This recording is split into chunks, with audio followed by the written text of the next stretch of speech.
Hello, everyone, and welcome back to the Shakespearean Beliefs and Values podcast. I am your host, Elias Mosier. Today, we're going to go over 3 fan-favorite Shakespeare plays and look at what they can teach us in today's world. First off, we're looking at Henry IV. Now, all of us know this story, and if you don't, I recommend you go read this play. It's an amazing play, and honestly, it has some interesting things we can learn. But one of the biggest things we can learn from the play is to not let our past drag us down.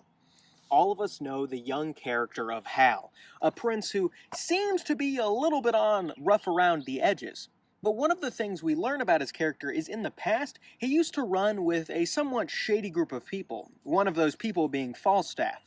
Now, although he's trying to make amends with his family and with the other nobles, we see that most people don't agree with Hal.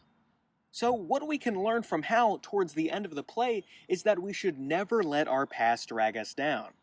Now, we can see Hal doing this at the very end of the play.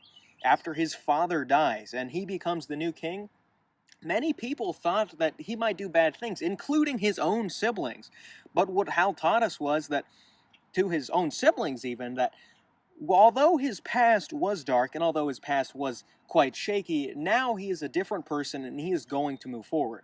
And at the very end of the play, right before its ending, Falstaff, a very shady person that many people did not like, especially in the royal family, comes up to Hal and says, "Hal, my young child," although they're not actually, Falstaff was being, he was, how do you put this? Falstaff was trying to get on his better side of Hal. And what Hal did was, he said, "You know what? I don't know you, but if I ever did know you, I think before I'd give you any position in my royal court, I'd need you to become a better person like I did."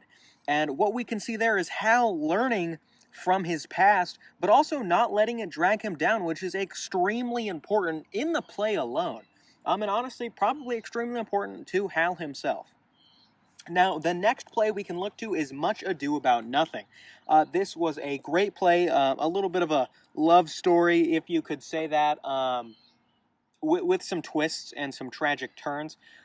Now, we're going to focus on actually almost everyone in the cast, but more specifically, Claudio. If you haven't read this play, I would give it a 4 out of 5 Shakespeare's. It's not my favorite of his plays, but it's honestly a good one. What we can learn from this play is that some young men meet some women. One of those relationships being a lot more stable, but the one that is a little more shaky is between Claudio and Hero. What we find is that Claudio, at one point, due to some deception, believes that Hero has cheated on him, and rather than asking Hero or trying to look into it, he instantly, impulsively jumps to action and then ends up causing the death of his hero. And although this death was faked, in the end, everyone in the town believes that Hero was this bad person and then did cheat. But later we find out that it was actually a different person posing as an affair. It was one of Hero's maids and a man together, and they were posing like it was Hero and someone else, which caused this whole misconception. Now, at that point, Claudio probably would have been out of luck, but luckily Shakespeare had a plan in mind, and in the end, we learned that Hero was good and they get back together, although Hero is now a cousin, whatever. The one thing that we can learn from this whole experience of the cast of the play, but also from Claudio, is that we need to be patient. We can see Claudio rushing extremely fast, not even looking at the facts, and he just believes whatever he hears.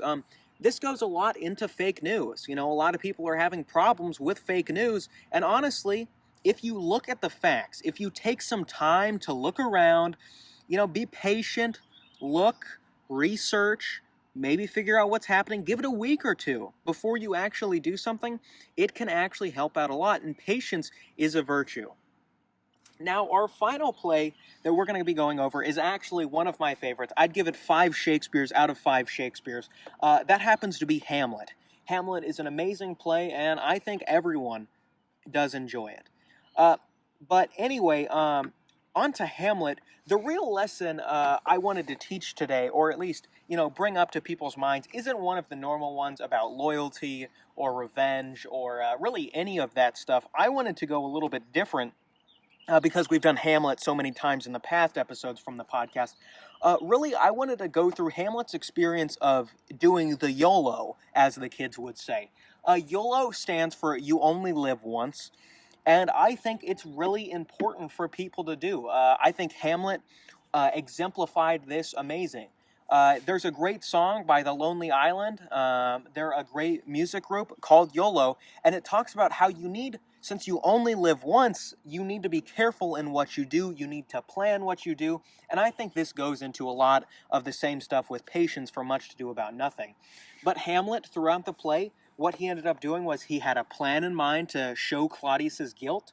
Then after enacting that plan, although there were a little bit of mishaps, he then, after he figured out that his uncle was guilty, he had an idea for how he could kill him. And at one point, he had a chance to murder him, but instead he chose to make sure everyone knew he was guilty first. That's going on. He only has one shot at this, so he needs to make sure he gets it right. And in the end, although he does end up dying, sorry for the spoilers, although Hamlet dies, he does realize that this is his chance to finally end his uncle, just exemplifying this example or this idea of you only live once. So Hamlet recognized that since he only lives once, he's got to make sure it counts, and he played it safe throughout the play and made sure he was strategic in what he was doing.